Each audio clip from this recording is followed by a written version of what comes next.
Hi,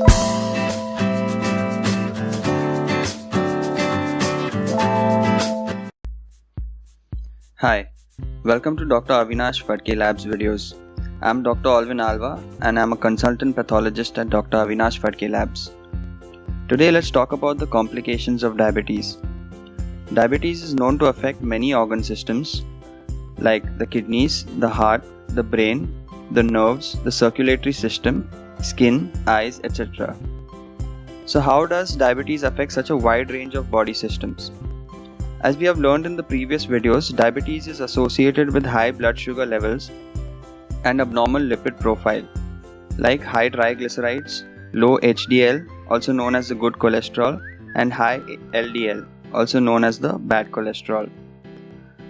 These factors affect the blood vessels supplying blood throughout the body.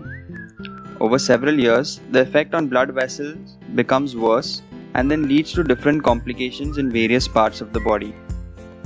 So diabetes affects the large and small sized blood vessels, which may lead to development of high blood pressure, chronic kidney disease, heart attacks, strokes, and amputations.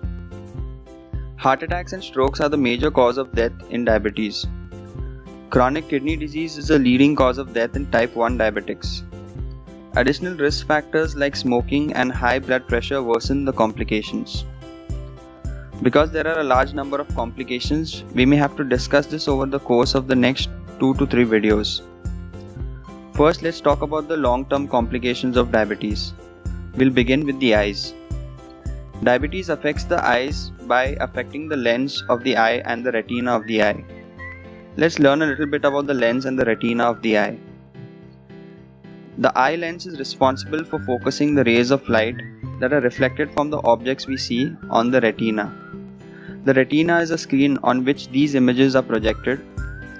The retina has several receptors that activate nerve endings. The nerve endings then send electrical signals to the brain, because of which we can see and identify the image. In diabetes, the long-term high blood sugar level affects the proteins in the lens. Because of this, the lens becomes hazy and the person develops cataract.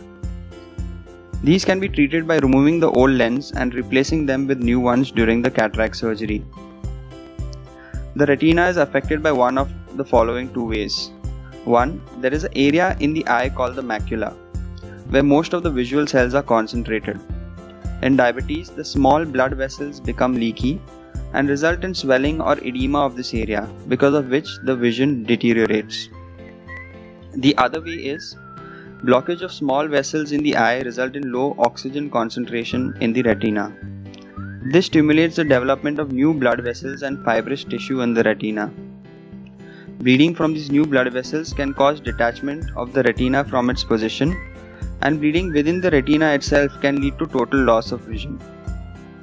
It is advised that type 1 diabetics should get their eyes checked every 3 to 5 years after developing diabetes, and type 2 diabetics should get their eyes checked as soon as they are diagnosed with diabetes.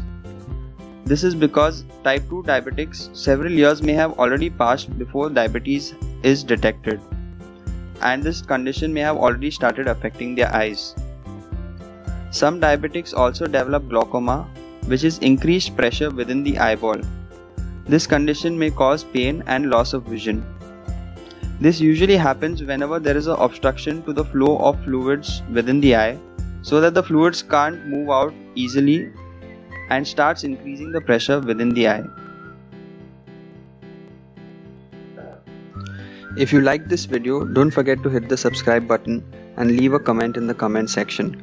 Thank you for watching and see you soon in the next video.